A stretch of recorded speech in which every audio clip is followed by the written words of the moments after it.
Muy buenas noches, querido profesor Néstor y compañeros.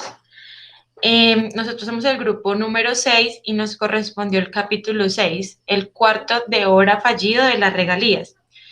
El grupo número 6 está compuesto por Eric Mauricio González y Wendy Catherine Díaz.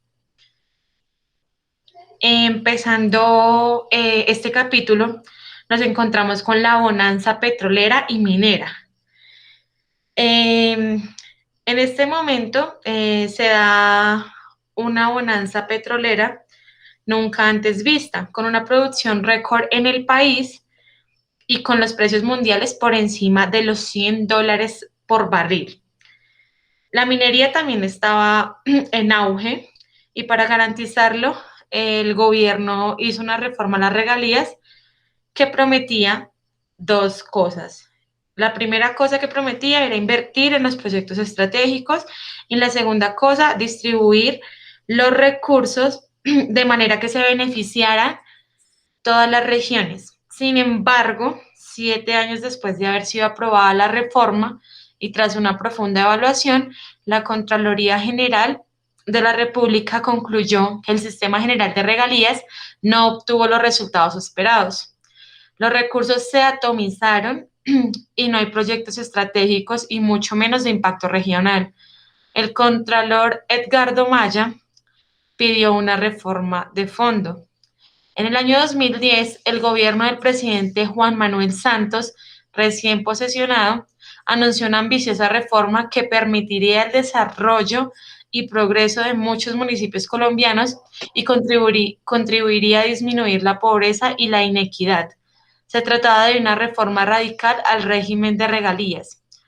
Lo de las regalías es tan importante como la reforma económica de Carlos Lleras, dijo en su momento el senador conservador Juan Mario Lacerna. Y muy buenas noches, profesor y queridos compañeros. Hasta antes de la reforma, el 80% de las regalías se entregaban a los departamentos y municipios productores de petróleo, gas, carbón, níquel y oro, y entre otros. Más de una vez se les comparó con Beverly Hills ricos, porque eran unos departamentos que recibían mucho dinero en regalías y el 20% restante iba a Fondo Nacional de Regalías, que distribuía las partidas al resto del país.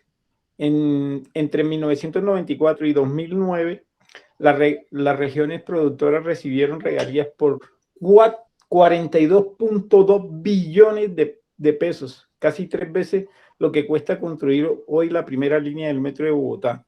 Sin embargo, por la manera como la invirtieron, tuvieron un bajo impacto en el bienestar de sus habitantes. Esto quiere decir que las regalías que recibían los municipios en esa época no fueron bien invertidas en las necesidades básicas de los habitantes. Entonces no fue acogida esa regalía para los habitantes, sino para beneficios propios de los políticos.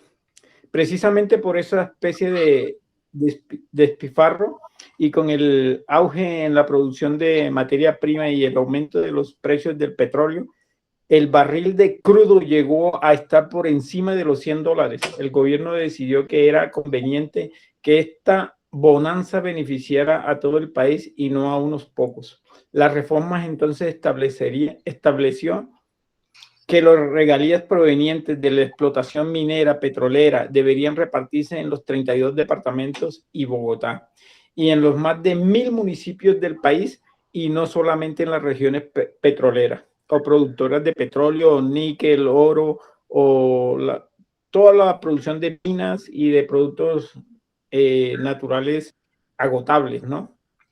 Aunque eso no fue la solución, pero bueno.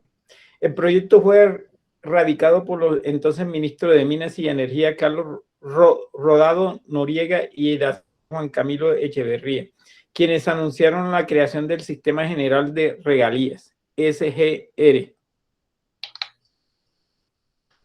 La tesis de fondo era que así se podía tener una mejor planeación, sobre todo de proyectos de gran envergadura que tuvieron impacto en varios municipios o regiones. Se hablaba de la construcción de grandes vías o de represas.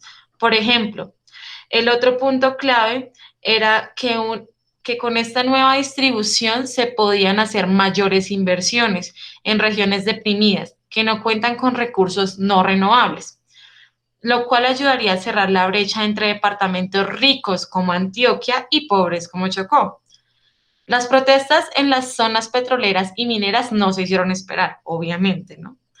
Los mandatarios locales levantaron la voz porque consideraban que el gobierno les estaba expoliando recursos que tenían derecho por la explotación de los recursos naturales no renovables de sus territorios.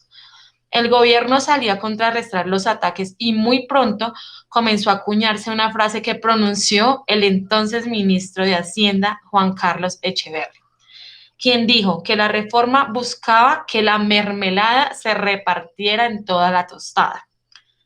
Un dicho muy peculiar, ¿no? A pesar de la gran oposición de las movilizaciones, la reforma salió adelante y fue aprobada en el Congreso de la República el 11 de junio del 2011 bajo el Acto Legislativo 05. Las regalías ya no serían para la construcción de pequeñas obras locales o municipales y de bajo impacto, o para los departamentos de turno, los que tenían las ganancias, sostuvo el presidente Juan Manuel Santos, quien aseguró que en adelante los proyectos tendrían un enfoque claro de competitividad y desarrollo regional. El nuevo esquema establecía la creación de diversos fondos para fomentar el ahorro y un manejo más eficiente de las partidas. En un 10% de los recursos se dirigían al Fondo de Ciencia, Tecnología e Innovación y un 10% para ahorro pensional y el resto para los fondos de ahorro y estabilización. FAE. Eso fue mentira. El Fondo de Compensación Regional, FCR, y el Fondo de Desarrollo Regional, FDR, encargado de promover los grandes proyectos de interés regional, además de las asignaciones directas que se dirigen a los territorios productores. Para la aprobación de los proyectos se crearon diversos órganos colegiados de administración y de decisión, OCAC.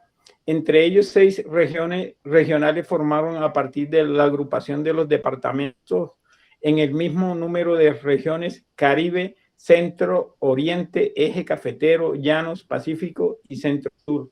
29 departamentos, cerca de 900 municipios, una nación para el FCT, además de los correspondientes a las corporaciones autónomas regionales. En estos órganos, la decisión se definió que participarán los alcaldes, los gobernadores y el gobierno nacional para decidir de manera coordinada cuáles serían las grandes apuestas regionales que llevaría el progreso y competitividad, que eso fue una gran mentira.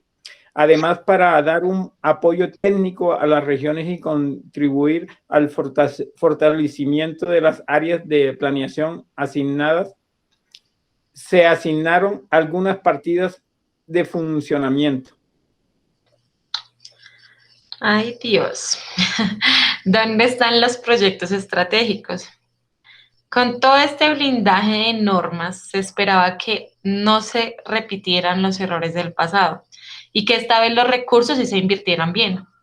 Más si se tiene en cuenta que gracias a la bonanza minero-petrolera, el sistema de regalías distribuyó en solo 5 años, entre el 2012 y el 2017, un total de 48.1 billones de pesos, una cifra similar a la que se requería o la que requería el gobierno para construir las revolucionarias vías 4G.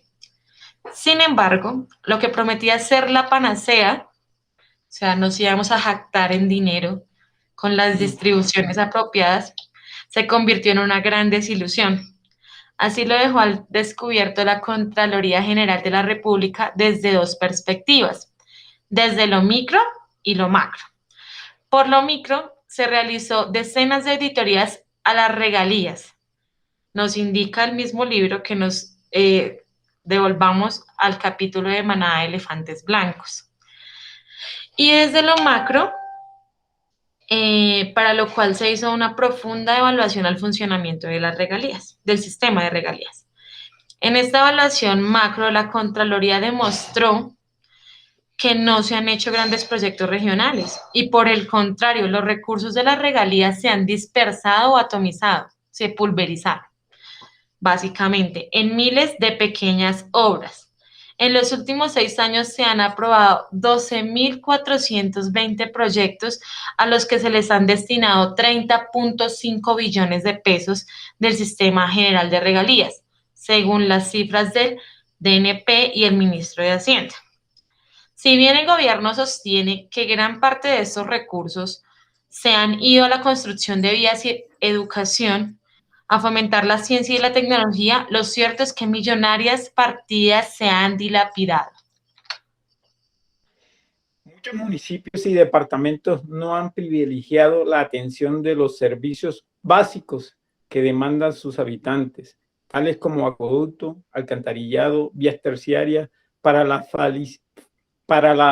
facilitar la movilidad de personas y mercancías, hospitales, colegios. Por el contrario, cientos de escenarios deportivos, culturales y obras decorativas a los que se destinaron más de 3 billones de pesos entre el 2012 y el 2017, una cifra que supera con creces lo que se gira a las necesidades más oprimientes de las regiones.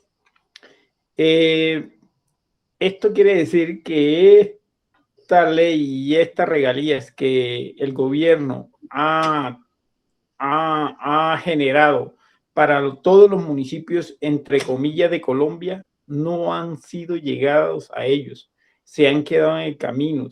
Los municipios han quedado con muchos proyectos, hay mucha pobreza en muchos municipios de Colombia, en muchos departamentos, en Chocó, en muchas poblaciones, pero el gobierno se hizo el sordo.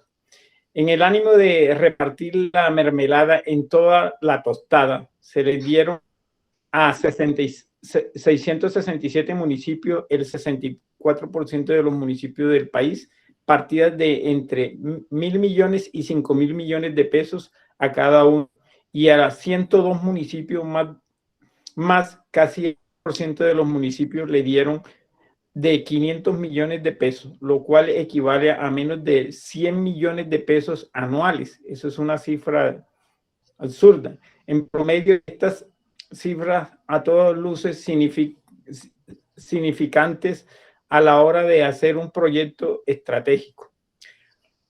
Lo de repartir la mermelada en toda la tostada se convirtió entonces en un problema, o por lo menos la manera como se entendió, porque si se repartiera, pero lo que no se hizo fue de manera planificada y con la ética y con la eficacia necesaria para que estos recursos extraordinarios de regalías que el país definitivamente tendrá en otra oportunidad se tradujeron en proyectos estratégicos de mediana o gran envergadura. O sea que el país, con todas estas regalías que recibió por todos los productos que la tierra generó, prometieron muchos proyectos a municipios y a departamentos que nunca llegaron con la conclusión o la ejecución de esas obras. Quedaron a mitad de camino, nunca fueron entregadas, se hicieron contratos con terceros, se hicieron aumentos de contratos, adelantaron platas y nunca llegó a final término esas obras, nunca llegaron. Los proyectos regionales en veremos. ¿Qué pasó, por ejemplo, con los tan anunciados proyectos regionales? El estudio que realizó el Grupo Macro de Regalías de la Contraloría Delegada Intersectorial concluyó que la promoción de proyectos de impacto regional no se ha dado. Las causas son múltiples. Una de ellas es que a pesar de que se crearon 6 OCAT regionales, uno por cada región del país, los departamentos que lo integraron no realizaron acuerdos para el desarrollo de proyectos de beneficio común. Entre el 2012 y 2017, los proyectos que se aprobaron a través de los 6 OCAT regionales financiaron el 38% de la inversión total, con regalías de 11.5 billones de pesos de 30.5 billones de pesos. Una cifra significativa, pero de esos recursos solamente se aprobaron 11 proyectos interdepartamentales por un valor de 244.000 millones de pesos. Un ejemplo de proyectos que aprueban los OCAD regionales es la construcción del Ecoparque El Santísimo en Santander, aprobado por el OCAD regional del Centro Oriente, por un valor de 60.000 millones de pesos, de los cuales alrededor de 43.000 millones de pesos fueron de regalías. El proyecto generó una gran polémica por el monto de la inversión y su pertenencia. Otro proyecto regional que ha sido cuestionado no por su pertinencia, sino por los problemas que se han presentado en su ejecución es la Vía La Prosperidad, aprobado por el OCAD Caribe para el departamento del Magdalena, con un valor total superior a los 466.000 millones de pesos, de los cuales se financiaron con regalías 200.000 millones de pesos. Esta iniciativa se convirtió en la de mayor inversión del Sistema General de Regalías aprobada hasta el momento. El proyecto ha sido objeto de toda clase de cuestionamientos y de investigaciones. De hecho, un informe del Departamento Nacional de Planeación lo incluyó dentro de los 382 proyectos en riesgo crítico de ejecución con recursos de regalías. Después de muchos tropiezos, se realizó un acuerdo de regularización firmado por Invías, la Gobernación del Magdalena, el contratista y un veedor especializado, en el que se acordó que ya no se ejecutarían los 52 kilómetros previstos, sino solo 18 kilómetros, con una inversión de 332.000 millones de pesos, es decir, que cada kilómetro de vía costará más de 18.000 millones de pesos. Un estudio muy mal hecho en realidad y una aprobación pues para una ejecución poco probable.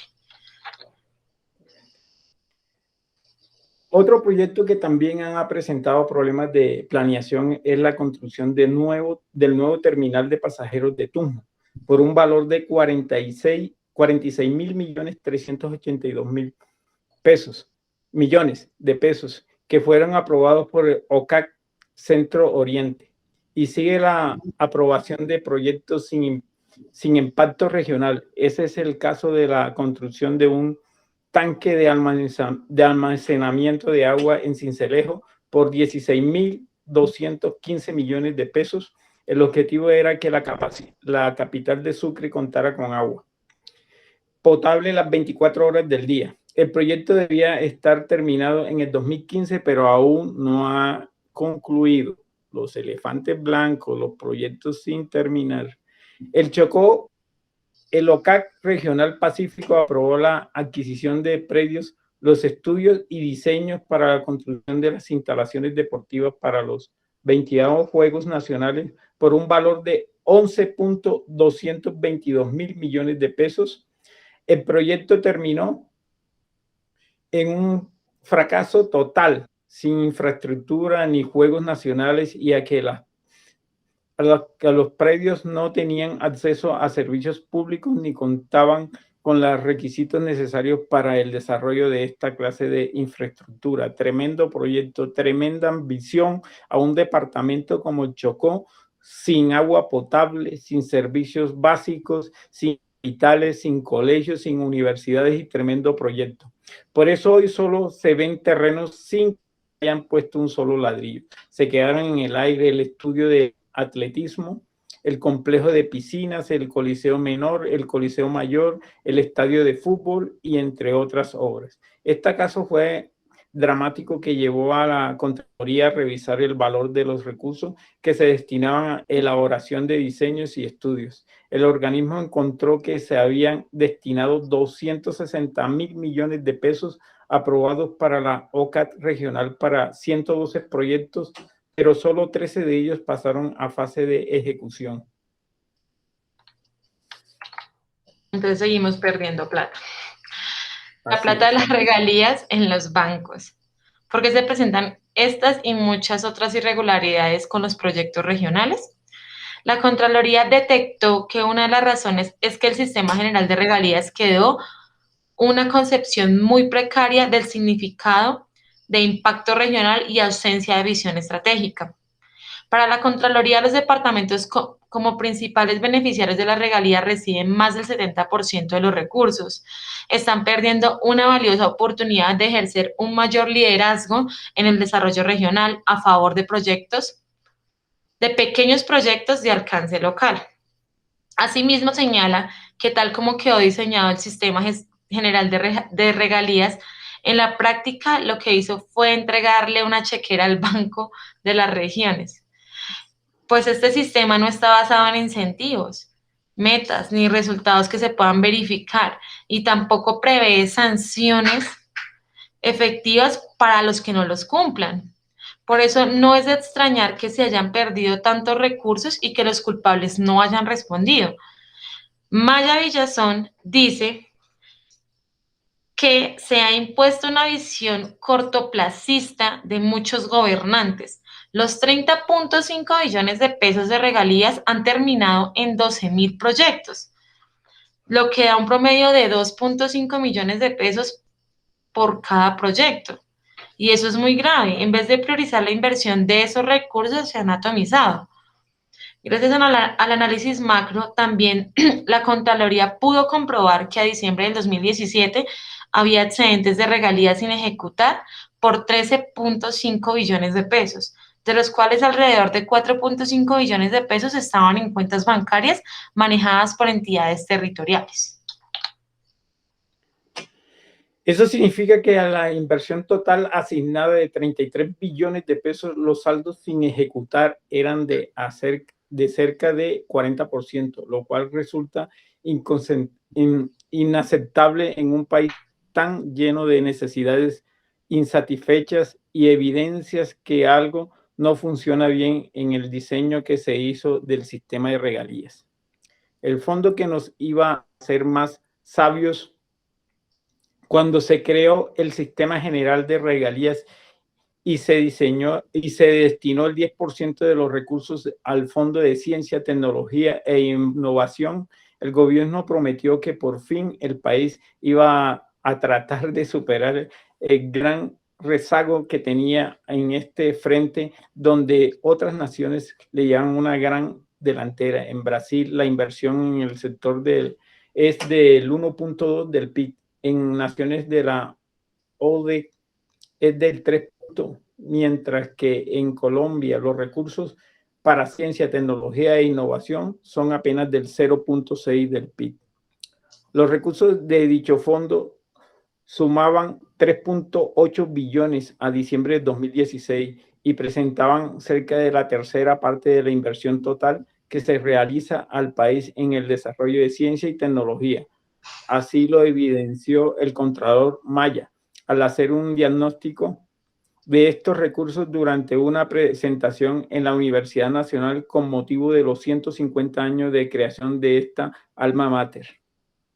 En una evaluación realizada por la Contraloría entre los años 2012 y 2015, se evidenció que buena parte de los problemas que se presentan se originan en el hecho de que las decisiones hacia dónde se dirigen los recursos son tomadas por los actores políticos de los departamentos y no por académicos expertos del sector de ciencia y tecnología. Eso es los un recursos. Sí, Perdón, compañera. Eso es una cosa disimulada que dice el Contralor o la Contraloría, en vez de decir la rata de los políticos. Discúlpenme la palabra y la frase. No es justo que en un país de estos tan pobres y con tanta necesidad, las regalías terminen en los bolsillos de los políticos y de los corruptos. Así es. Los recursos de dicho fondo se distribuyen entre 32 departamentos y Bogotá, en la misma proporción en lo que lo hacen los recursos de los fondos de desarrollo regional o el de compensación regional, a partir de los indicadores de población y pobreza. Los recursos se manejan más con un carácter político que científico. Para la Contraloría, lo que ocurrió en la práctica es que existen 33 fondos de ciencia y tecnología, ya que la presentación de los proyectos ante la SOCAT es potestad de cada gobernador y no uno solo, como sería lo mejor, pues los departamentos no cuentan con las capacidades que se requieren para que los recursos se destinen de manera eficiente a proyectos de ciencia y tecnología. Si bien en la estructuración de los proyectos se convocan los diferentes actores de universidades, gremios, asociaciones o empresas a participar en el desarrollo de los mismos, lo cierto es que las gobernaciones se quedan por lo general con la ejecución de 277 proyectos aprobados hasta el 2015 por un valor de 2.2 billones de pesos. La Contraloría comprobó que el 72%, es decir, 201 proyectos por 1.8 billones de pesos, fueron ejecutados por las gobernaciones. El restante 28% fue ejecutado por las universidades, colciencias u otras instituciones relacionadas con la ciencia y la innovación. La Contraloría también determinó que aunque las gobernaciones celebren convenios o contratos interadministrativos con entidades idóneas o reconocidas por Colciencias, este hecho no exime de que se presenten situaciones irregulares. Ese es el caso de una de las auditorías realizadas a 10 proyectos de ciencia y tecnología por 168 millones de pesos. 168 mil millones de pesos en el departamento de Córdoba, que dio lugar a hallazgos fiscales por cerca de 30.000 millones de pesos. La razón de esos hallazgos es que se detectó que se estaba subcontratando con terceros que no eran más idóneos. En algunos casos, su subcontratación era por valores inferiores a los del convenio para quedarse con la diferencia. La Contraloría también encontró casos en los que los proyectos van perdiendo el objeto para el que fueron construidos. Un ejemplo es el Centro de Formación e Investigación en Energías Renovables, CINER, en el Bichada, por valor de 32.917 millones de pesos. El proyecto buscaba crear espacios para la investigación en generación eléctrica a partir de energías renovables, pero el desarrollo de las obras se cambió al objetivo del proyecto y este terminó convertido en una biblioteca, un auditorio o un conjunto habitacional, pero no un centro de investigación. Luego de este profundo y extenso estudio al destino y uso de los recursos de las regalías, el Contralor Maya Villazón concluyó que este sistema requiere una reforma de fondo. Para el Contralor General hay que revisar el funcionamiento de los OCA porque ni estos organismos ni el gobierno tienen la capacidad de oponerse a una decisión errónea de una región aun cuando existen riesgos evidentes de pérdida de recursos. El papel que cumple el Departamento Nacional de Planeación es cuestionado teniendo en cuenta que esta entidad ha perdido liderazgo en su función de orientación al desarrollo regional. Nadie puede negar la buena intención de la reforma al régimen de las regalías, que se logró en el Acto Legislativo 05 del 2011 y la Ley 1530 del 2012. Igualmente, es cierto que esta reforma mejoró la distribución de los recursos de las regalías. Ahora llegan a todo el territorio nacional y se usan de manera más equitativa. Pero tampoco se puede negar que la falta de planeación, en el sentido de que no se priorizan o jerarquizaron las inversiones, una selección inadecuada de contratistas, cerca del 80% de la contratación se realiza sin pluralidad de oferentes. O sea, solo hay un ofertante y ese es el que se gana la contratación. Y la poca eficiencia en la ejecución. Se perdieron miles de millones de recursos y la promesa del progreso y la competitividad regional no se ha cumplido. Básicamente, el diseño institucional no funcionó. Los estudios y las auditorías realizadas por la Contraloría General de la República abren las puertas a un trascendental y necesario debate que debe darse en el país sobre la necesidad de invertir bien los recursos minero-petroleros que son finitos. No hay duda que si las regalías se priorizan, si se destinan a proyectos estratégicos, podría haber mayores avances en el bienestar de la población o el cierre de brechas regionales. ¿Qué gobierno será el que de este paso? Es una gran pregunta. Muchas Yo gracias, no diría profesor, que, por las atenciones. un poquito, voy a intervenir un poquito. Yo no diría que qué gobierno será el que dé este paso. Yo diría, ¿cuándo nosotros, los que habitamos esta Colombia hermosa, este país tan hermoso y rico en muchísimas cosas, vamos a despertar de todas estas cosas que nos están sucediendo? ¿Cuándo nosotros vamos a despertar y vamos a protestar por todo? Los gobiernos Así, jamás van a dar el paso si nosotros no lo damos primero. sí. Gracias. Bueno, muchas gracias, profe, por la atención.